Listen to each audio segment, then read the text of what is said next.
The F1 paddock arrived in Melbourne full of high spirits, apart from a few people. One of those being Tom, who was left furious with Mark Davis. Mark Davis has made his issues with Sam well known to the public. According to Mark Davis, last season at the Las Vegas Grand Prix, he was assaulted by Sam after some issues and tensions were rising in the McLaren garage. Mark Davis has decided to make this public, in which McLaren have got his full support, as of course he is a McLaren team member. However, when Mark went public, he stated that he had these conversations with Tom and that he was the one that recommended that Mark went public. Well, now Tom has finally heard this, he can no longer stay quiet and has said that to be furious with Mark Davis. After Mark made his private conversations public, he has lost his respect. So why has Tom been so angered by all of this? Well, firstly, Tom has stated that he never told Mark Davis to go public with this matter. In fact, he said that if you do go public with this, it is going to cause a lot of problems. Tom stated that he knew about the issues with regards to this assault from Sam at the Vegas Grand Prix after Mark Davis had indeed told him about the situation. Now, whether this is an actual genuine accusation, Tom has said that he has no idea. He's just been going by what Mark has told him, and that Sam obviously in this situation has never actually mentioned anything, so he's never actually tried to hear the side of Sam's story. But in all of this, Tom stated, do not go public with this. If this is a problem that you're very much having an issue with and it keeps bugging you, do it internally. Internally will allow you to not only get a swift investigation on the matter, but it will keep things quiet and not allow for different stories to come up and twist the situation. Well, he's gone public and it's twisted the situation quite badly. Now, whilst Tom is also furious with this matter, it has also gone down very sour with Reese. So why would Reese be getting involved in an issue that's technically to do with Mark Davis and Sam, and now Tom sort of floating in the background in all this? Well, put it into perspective. Tom and Sam are great friends. Reese and Sam are also great friends. Tom was great friends with Mark Davis until this situation came about, and Tom and Reese are cousins, family. So, Tom and Reese have always said that if one member of their family is upset or angry or frustrated in any way, shape or form, they will always be there to back them up no matter what. So in this situation, with Mark Davis really angering Tom by going public on everything that Tom has been telling Mark as form of advice, this has also now annoyed Reese. So this is why things just by going public have really not gone well for anybody here. Now it's time to find out, hopefully later down the line, did Sam even actually assault Mark Davis? What do McLaren know about the situation? Where's Sam going to go with this? And where is Tom and Reese going to go in this matter? And who will they side going further forward? We'll have to find out as the story begins to unravel. Taking a look at quite an important race news actually coming into this Australian Grand Prix, with all the teams as we've seen from the in-season Qatar test making major changes to their cars. So who's actually got it right? Well, so far so good for Porsche. They took the top step in all three practice sessions by going fastest in all of them by just over a tenth and a half per session. Now, to say that Porsche were the fastest in all of those is obviously correct, but it doesn't mean that there were other teams that were close behind them. One of those that was actually quite surprising was Jaguar. They were looking very, very fast, specifically in the qualifying simulation runs. Jaguar have not really been a team to threaten the points so far this season, but maybe this is the turning point for them to potentially try and get some points on the board. Liam Lawson was really happy with the way that his car was handling, especially in the high-speed corners. It gave him lots of confidence and lots of grip. A team that was not getting the grip though was Red Bull. They were struggling specifically with the front end of their car. They felt like it just wasn't biting enough into the tarmac, and just like Jaguar having success in the high-speed corners, Red Bull was struggling in those high-speed corners, and despite putting some more front end in the car to try and counteract it, it then meant that the rear tyres were losing too much grip thanks to the overheating factor. So they've still got some work to do there. Another team with some work to do is Aston Martin. Now, they were looking pretty good in a lot of portions of the laps, but it seems to be that Sector 3 is their biggest weakness. Tom has said that his braking is currently not feeling the way it should do going into the final few corners, and especially in the final corner, Tom says that he just can't get on the power good enough to get a better exit to help him out. In saying that though, they do look very, very fast in the middle sector, so maybe there's some fine-tuning that they can do to the downforce levels. And Mercedes are quietly confident with their car coming into this Australian Grand Prix.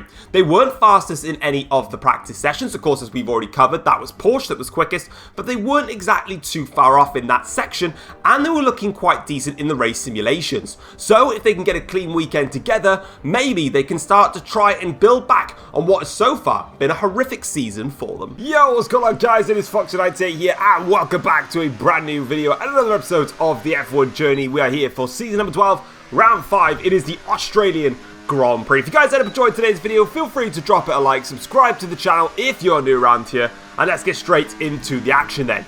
Our first qualifying lap here, we're setting our banker as we lose the back end there on the curb there through the right-hander. Making our way now through the final few corners here, and overall it was, as you could tell from that final sector, not a clean lap at all. I was struggling quite a bit with the setup of the car.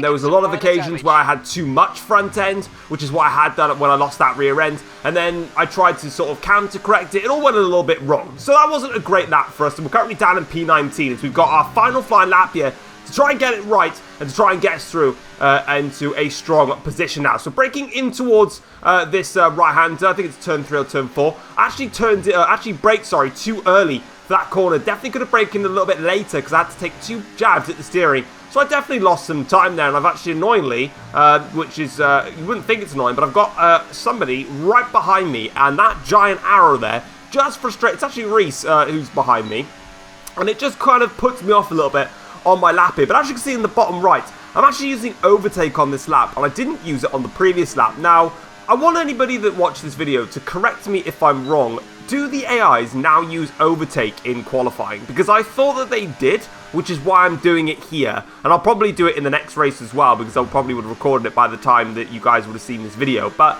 let me know about that, because I'm not really that sure. But regardless, we're 0.6 of a second up on our previous best lap. So this is going really well so far. Of course, this final corner we got it completely wrong last time round. This time we get it right. So we're up by about a second or so. So hopefully we get a good starting place.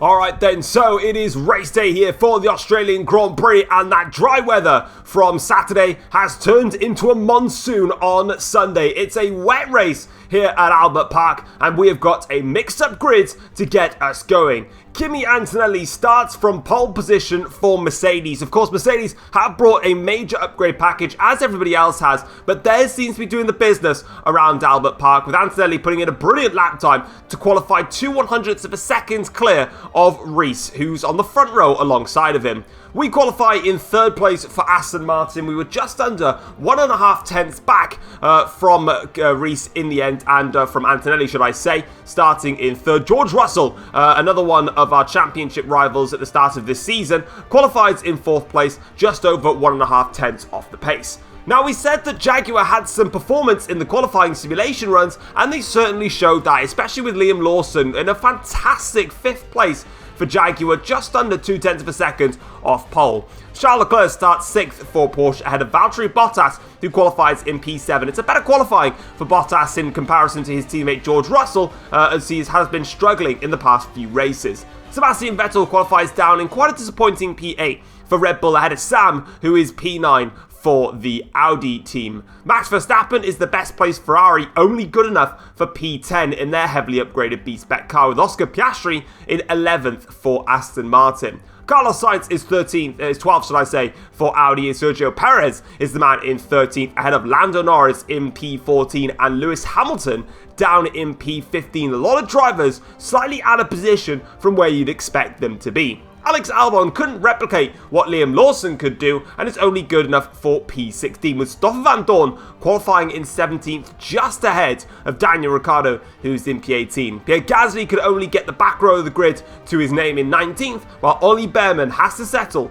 for plumb last. But with the full wet race to come, this is going to be exciting. Right, so here we go then. It is time for the Australian Grand Prix. It is a full wet race, no chance of any form of dry weather. So it's going to be the blue full wet tyres from start to finish. And this is going to be very, very new territory for me here, because I don't remember the last time I've done a wet race. But regardless, we've got to go do one. So here we go. It is lights out and away we go for the start of this race. It's a tentative start. A lot of wheel spin, a lot of aquaplaning there. But I think Reese there has just got the jump on Antonelli into turn 1. But Antonelli seems to be away for Mercedes. We're sliding all over the back end here. Kimi Antonelli, though, has got a fantastic start as we're now going neck and neck with Reese down towards turn 3 or 4, whichever one you want to call it to. We've just made a little bit of contact there with the wall, but we're in front of Reese then, and we've automatically gained ourselves a place here off the line, and we're up into second place. But look at the gap that Antonelli is pulling out in the early phases of this Grand Prix. He's absolutely flying. Meanwhile, for us though, we're just trying to see if we can settle the car down, and that's not going to settle at all. Going over the curb, Reese takes back second in this Grand Prix. I've now got Russell alongside us here. George Russell gets a much better run though towards this straight now in this chicane here, and that is 2 places that I did have. I don't have them anymore. Down in towards the chicane here. We'll see if we can fight back in the next part of this. We get a decent run through there. Sliding all over now as we make our way down in towards this tricky new right-hander. And we've also got Liam Lawson now right behind us in the Jaguar as we get all out of shape there. Massively out of shape there. Going in towards that right-hander. The rear end not working at all now as we make our way through the final sector. And as we go now in towards the last few corners, it is going to stay P4 for the time being. But with the way that we're driving right now, and with the way that the front runners are just blitzing clear, and we even make slight contact with the wall there, this is probably going to be a long afternoon for us. But it's Antonelli that leads the way. As for us though, we've got work to do. So let's go and have a look at the start then. So Reese here on board, he actually does get a much better launch than Antonelli, not only in the initial phase, but also in the secondary phase. Gets a better start. Down in towards turn 1 here, and it's just not worked out for him on the inside there. Antonelli is able to carry a lot more speed and pulls away. The fight then continues between myself and Reese here, going in towards turn 3. Now, it does get a little bit weird around about there, mostly because I did make contact with the wall, and it just unsettled my car quite a bit, and that obviously pushed Reese wide. This was Antonelli's start from pole position here. Like I said, it was not a great start from Antonelli. And you'll see very shortly, there is the Porsche of Reese technically ahead going towards turn 1. But Antonelli's so much bolder and braver on the brakes there that he's able to just blitz around the outside and maintain the lead of the Grand Prix, which is absolutely critical. As we now make our way through lap 2 here, again, just sliding around now in these early phases as we've got the ERS in hot lap mode to try and get a little bit more performance out of the car, now actually enabling some overtake here because we've got now a problem with somebody alongside us. It's Lawson now that's trying to have a look here around the inside, down the inside into the chicane, but we'll brake later around the outside and fend off the attack there from Lawson. So whilst the Jaguar had great qualifying pace, it seems to not be doing too bad in race simulation as well, because that was a little bit of an interesting one there for Lawson to try and get through. But regardless, we hold position. And now we've got a yellow flag here, and that's a lot of cars there that have stopped over towards there, and it's a red flag then. So for the first time ever, we have got a red flag in the F1 journey. There's been a massive problem going in towards the last corner, and it's because of the Audi of Sam. So going in towards the second to last corner, he just drops it on the exit, and he's just, well, created a car park is what he's done there. One of the Red Bulls has gone off the track there. I think that's Perez, to get out of the way of it. Sam is then trying to find a way to get on through, but we have a red flag. And since F1 released or reintroduced red flags to their games in F1 23, so last year's game, I've never had a red flag until now. But hey, we've got one, so we've got another race start to get on with. So 5 red lights for the second time, and it's lights out, and away we go once again for the start of the Australian Grand Prix. Well, the restart, should we say. It's another decent start for us, though, and this time here, going in towards turn 1, we've got past Russell. Can we get past Reese as well? No, we can't get past them. We've got another yellow flag, though. in the background there. So hopefully everything's okay, unless people are just bunched up now, as we make our way now down in towards the this tricky right-hander, which obviously caught us out in qualifying, but not so much in the race here. And unfortunately, that's not Alex Albon. That is Daniel Ricciardo that is out of this race. And instantly, we get a virtual safety car for our problems there.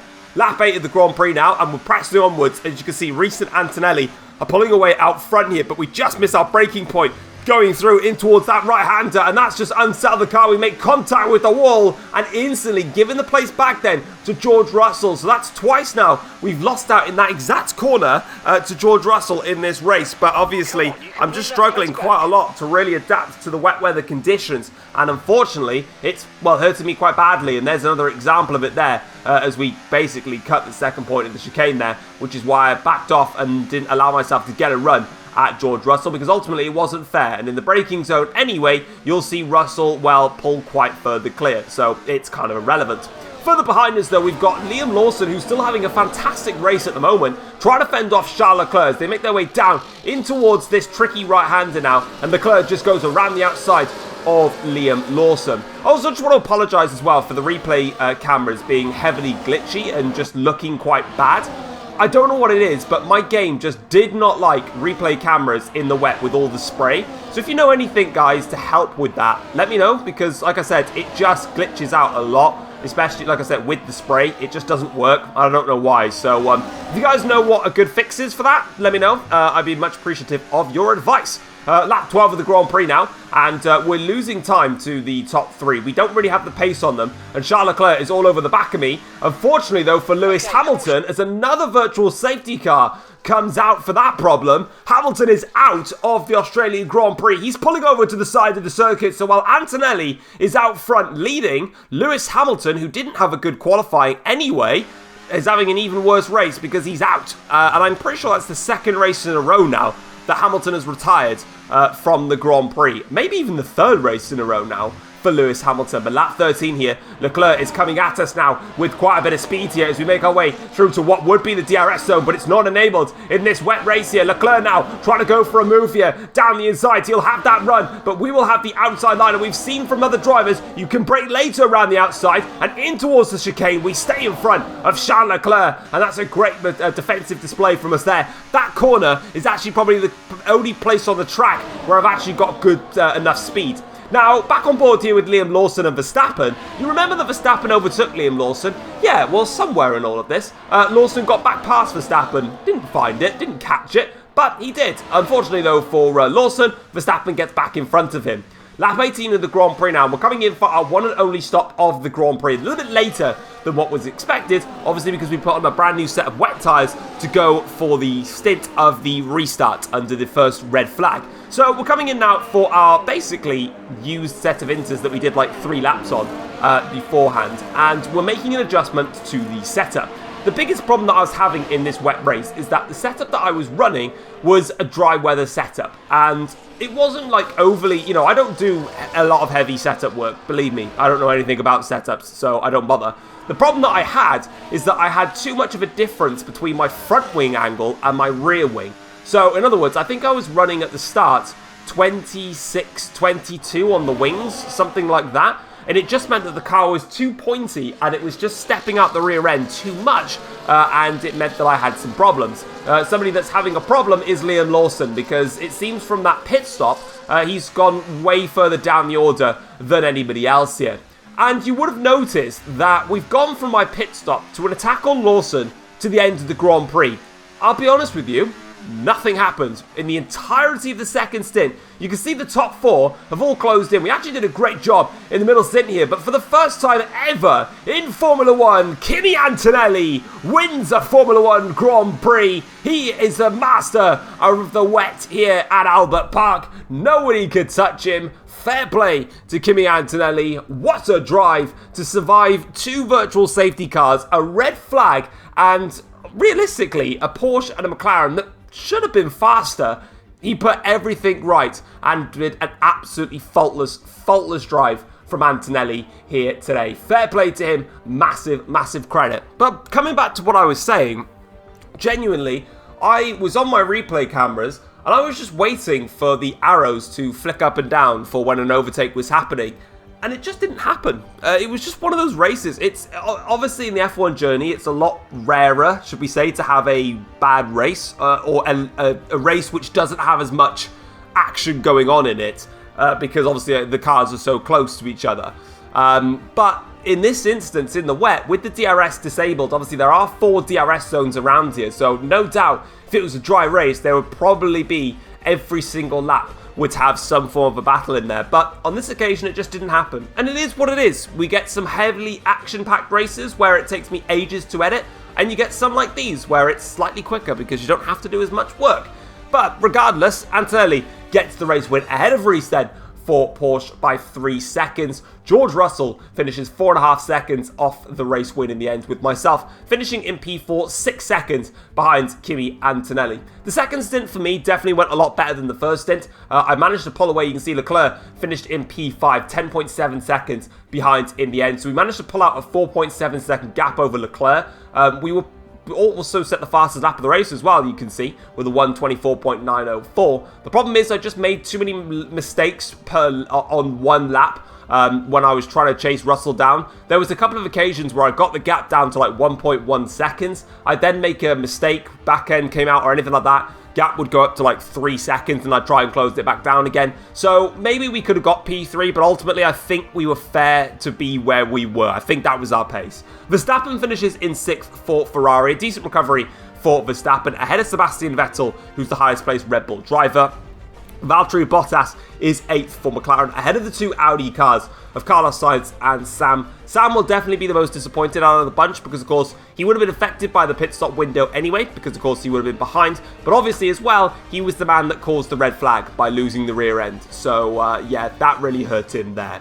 Looking at the second half of the table now, for the race results at least, my teammate Oscar Piastri finishes in P11 for Aston Martin, ahead of Lando Norris in P12 for Ferrari. Liam Lawson unfortunately couldn't make that P5 start into any points. It's only 13th for him today, but it was a fantastic drive nonetheless, and one that I'm sure Jaguar will be very proud of. Stoffel Van Dorn finishes in 14th for BMW, ahead of Perez, who finishes a disappointing P15. But remember, he also got caught up in the red flag situation and actually went onto the grass because of it, so that may have been why. Ollie Bearman finishes in 16th for BMW, ahead of Alex Albon in 17th. Pierre Gasly was 18th, and Daniel Ricciardo and Lewis Hamilton were the 2 drivers to DNF from today's Grand Prix.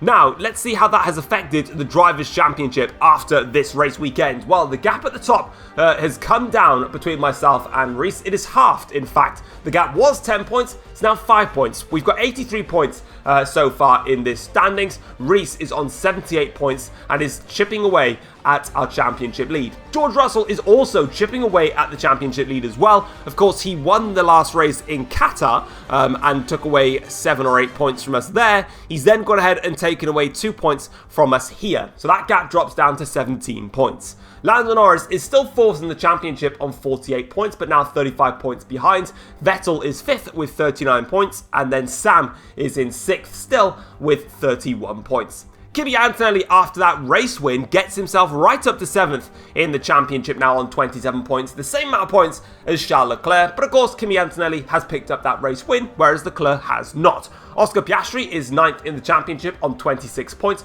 with Valtteri Bottas in the top 10 in the Drivers' Championship on 22 points. The next race is the F1 Journey Japanese Grand Prix. And while things are closing up in the Drivers' Championship, they're also closing up in the Constructors' Championship, because Aston Martin still lead the Constructors' Championship with 109 points, but that gap at the top of the table has shrunk to 4 points, with just 4 points between myself and Porsche, 105 points to their name. McLaren are on 88 points and are pretty comfortable in 3rd in the championship right now, ahead of Ferrari, who sit on 59 points. Red Bull are on 49 points in the championship, ahead of Audi, who are on 43 points, and Mercedes, who were, before this race had started, under threat from Renault, are now putting themselves as a threat to Audi and Red Bull. With that race win, that puts them up to 41 points now in the constructors' standings, and that is very helpful for them. Renault, of course, still have 12 points to their name. Jaguar and BMW are yet to score, and that was probably an opportunity missed, you'd have to say, for Jaguar. But let's go and have a look at the post-race notebook, see what the teams and drivers had to say after the Australian Grand Prix.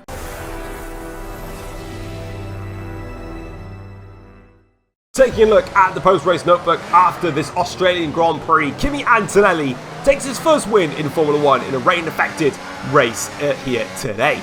Kimi Antonelli started the race from pole position, and despite a scare in towards turn 1 with Reese attacking him, he was able to control the race despite a set of virtual safety cars and also a red flag. Reese, despite starting second on the grid, failed to catch Kimi Antonelli and had to finish in second place with George Russell P3. And that win for Antonelli was a massive relief, not only for him in Formula 1, but also for Mercedes. Mercedes have endured a horrible start to the season. Prior to this race, they'd only scored 16 points in the first 4 rounds. But this weekend, they were able to get maximum points of a race win on the board and finally get some momentum going for this season. But one of the drivers that's not having any momentum going their way is Lewis Hamilton, who's growing more frustrated with Mercedes after yet another DNF. We're currently finishing the 5th round of the season, and this is now Lewis Hamilton's 3rd DNF of the season already.